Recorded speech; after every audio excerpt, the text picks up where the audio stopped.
Alright, welcome back to RTOD. Today we're doing something I've never done on the channel before, and quite honestly, I've never done, period. We're going to modify this Game Boy with this aftermarket RIPS V4 OSD IPS screen.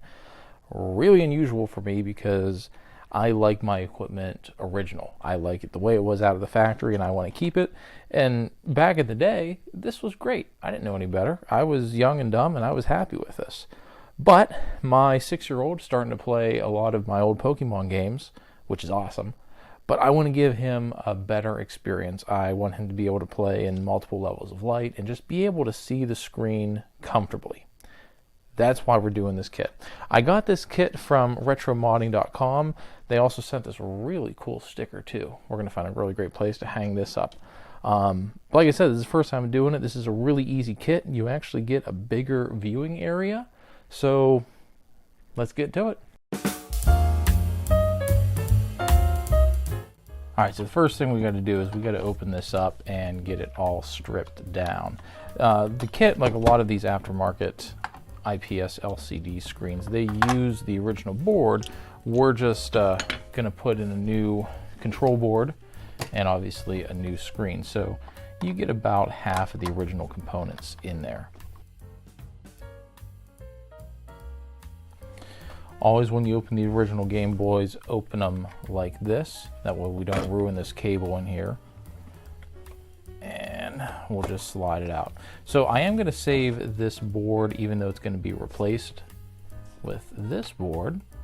I do want to save these parts in case I ever need replacements or anything. We do need to reuse the speaker. The board that comes with the kit doesn't come with a speaker. You can order it with it. So we'll just have to solder that off and put it on to this board. There are 2 posts that we're going to have to remove. I'll show you which ones we need to remove in a second.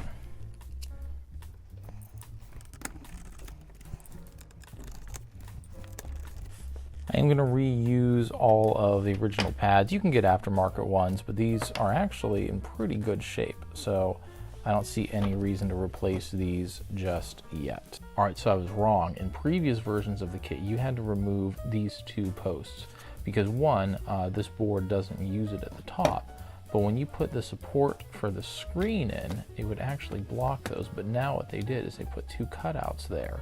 So you don't need to remove those, nor do you need to modify the original case for your new wheel here. So this is really awesome. It looks like the version 4 really fixed a lot of these issues with the kit. That's going to make this even easier, and we're not damaging more of the original shell. We are going to have to cut the screen a little bigger though, but we'll show that in a little bit. Alright, so you do have to use the new screen. This kit comes with a new one. I believe it's actually glass. It's really nice, but it is bigger. You don't want to use the old one because you're going to be cutting some of the screen off. So we got to take the old one out. Sometimes you might need to use a little bit of heat. We'll clean off all the glue as well as Dremel this a little larger. I'll do that off camera down in the shop, but I want to show you the difference here. And it is a little subtle. You might not be able to see that as well, but where you really see the difference is the spacing to the right of the Y in battery. This is the original one, this is the new one. So you do get more screen real estate. And with how beautiful this screen looks, that's going to be really important. So we're going to take this down to the shop and we're going to Dremel this out larger. One moment, we'll be back. Alright, so we got everything cut out, and I actually went a little bigger. That way when we have the new screen on at any angle, you won't see any of our cuts. So that should work out really good for us. So the next thing we need to do is we need to get the new LCD ready. So it's going to sit on this holder just like that. I think version 5 has little clips that hold this in place, and there is a screen protector on here, so don't have to worry too much about getting your fingerprints on there. But they give you some of this double-sided tape. So we're going to cut off 2 strips of it, not all of it, because we need a little bit for this board on the back.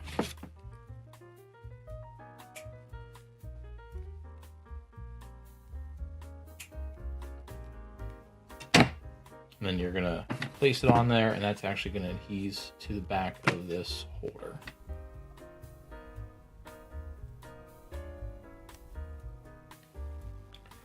All right, so we got the double-sided tape on. You want to make sure that you line it up right. You have this ribbon cable coming out of the bottom left here, and it needs to go through this little cutout on here. This is not something that you'd want to rip up after you lay it down.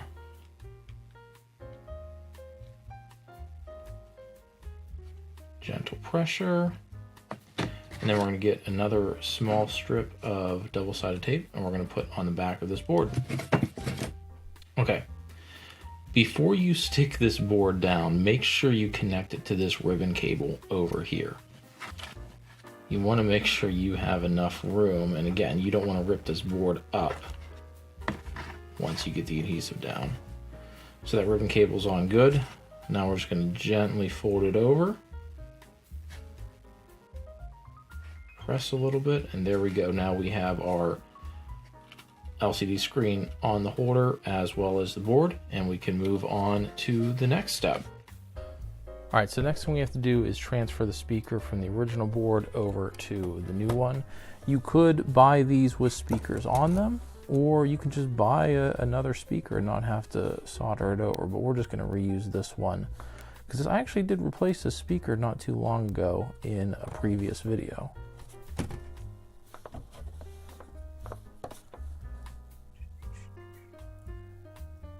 All right, so we're almost done. We're going to get the buttons back in, and then we're going to get the screen on, the board on, and then close this up. You can see it's actually a pretty easy repair. Doesn't take a whole lot, especially now that we don't have to cut the case anymore.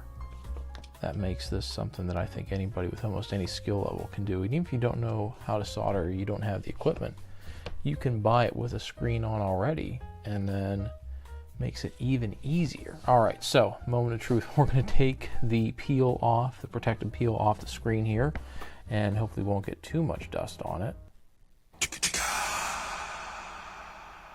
Oh yeah. All right, that's going to go face down here.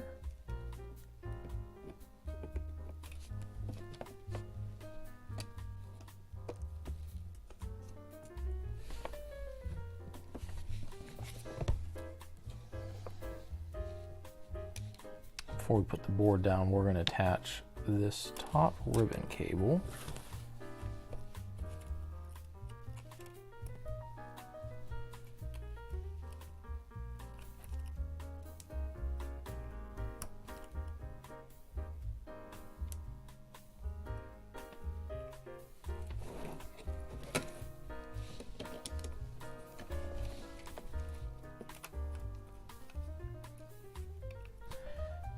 Make sure your speaker wires are orientated in a way that they don't get pinched when you button everything up. And then we have this ribbon cable to go from the display board to the main board. I like to plug it in here first, and then you'll bend it a little bit, which is okay. The original one is bent too. And then we're gonna line these up in a way that you can see it on camera. And it's going to take a little bit of force to get it in there, probably more than what you'd expect. Oh, you know what? Can't do that yet. I forgot the screws. See, I'm getting ahead of myself. I wanted to get this all buttoned up. All right, through the magic of YouTube, we got all the screws in on the board now. Now that's not going to go anywhere. Won't move it around. So then we got to attach this ribbon cable. See if I can do this in a way where you'll be able to see what's going on. If not, you get the picture. You're going to slide it in. And because this is all new, you're going to use a little bit more force on here than you would when you're normally working on Game Boys. Now that's about as far as I'm going to go right now because we just want to do a quick little test. So let's grab some batteries here.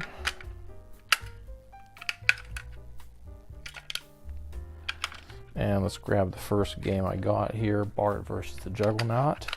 Perfect. And ooh, wow. Where's the volume? That looks really good. We have different brightness we can go up and down with. And then, oh man, different color palettes. Wow. I'm blown away with how good this looks. And there is a menu we'll look at. Yeah, we'll go through the menu when we're all together, but wow. That looks a lot better than what I expected. I might do this in my own Game Boy. Oh man, that looks great. All right, well, we're gonna get this buttoned up the rest of the way, and we'll put the screen on. And hey, when you're doing this, it's a good idea if you can get a microfiber cloth just to kind of touch the screen up a little bit, because I did get some fingerprints and some dust on there.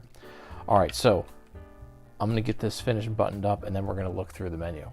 Well, I don't even know how to do a fair comparison between these two. Obviously, you know, I think the better one's over here, right? Now, I will say this one here, we do have some lines on the screen, which is typical for a Game Boy of this age. We're going to be doing a video on repairing this here shortly.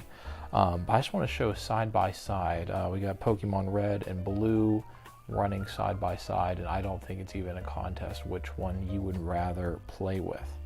I'm still blown away with how good this looks. At any viewing angle, I know you have a little bit of glare on the screen, but this looks absolutely awesome. While we have it here, I want to show you a little bit through it. So if you scroll up and down, you have your brightness, just as you'd expect. If you just press, it goes through different color palettes. This one's my favorite because it kind of mimics what the Super Game Boy would do on the Super Nintendo.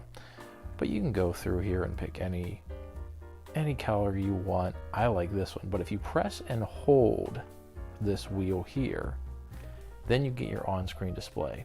It shows you where the brightness is at, which is nice.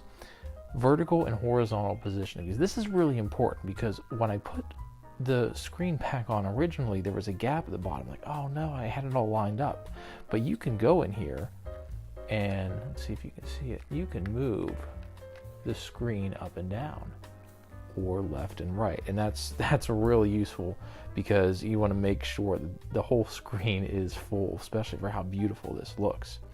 If you go down, we have a pixel effect on and off. That's really cool. Do you notice that? Look at that. So off, on. Honestly, I think it looks better off. I like the battery display. So now in the top right corner, you get a little battery icon telling you how much is left, and that's great, especially if you did a rechargeable mod on here. Let's go back into it. We're going to turn this off for now, but then of course factory reset as well, but you can go in here and do your color adjust. So you know you have your different colors for the Game Boy, but you can go through and actually fine-tune the palettes you want for this. A lot more in this on-screen display than what I expected, but geez, I'm just absolutely blown away with how this looks. You know, for the longest time, it's not that I was against doing any sort of mods, it didn't interest me, but now I might do it to more of my systems just to make them a little more enjoyable and more playable, because and you can play this anywhere. You know, it's not like, you know, one of these, if you're playing in the car or something, you're waiting for the street lights to go through. No, this just looks beautiful. Man. So, hey, like I said, I'm glad we got this done in time for Christmas. We're actually going to go wrap this up right now and give it to my son. I do have one more thing for him, though, but unfortunately, I'm not going to get it done in time. I got him his own version of Pokemon Yellow. I got a good deal on it because there was no sticker on it. It is legit though. I did check it. I ordered a replacement battery. It didn't come yet. It probably isn't going to come in time for Christmas. So we're going to just put that aside for now. He will get that. But we're going to have to wait till we get the battery in. So that's going to be all for now. I got to get this wrapped up because we're getting close to Christmas right now, and we got to get this ready to go. Hey, thanks for watching. Come back later because we're going to be fixing the screen on this Game Boy. I really hope you enjoy what we're doing here at RTOD. Like, subscribe. It means a lot to me. I really like the interaction on the channel. Follow us on Twitter, Instagram, Facebook, Mastodon. We're trying to get the word out there. Like and subscribe. Thanks for watching. Hey, one more thing before you go. If you do mods like this, or any mods for any system, and you're left with original parts left over, even if it's just the screws, find people like me, give it to us, put it on eBay. I don't care. Just please don't throw it away. Make sure that original equipment like this can be reused and help other systems get back to factory spec. It's great to do modern IPS mods, and there's a place for it, but there's also a place to have factory original equipment. So please don't throw these things away. There are guys like me who would love to have extra parts.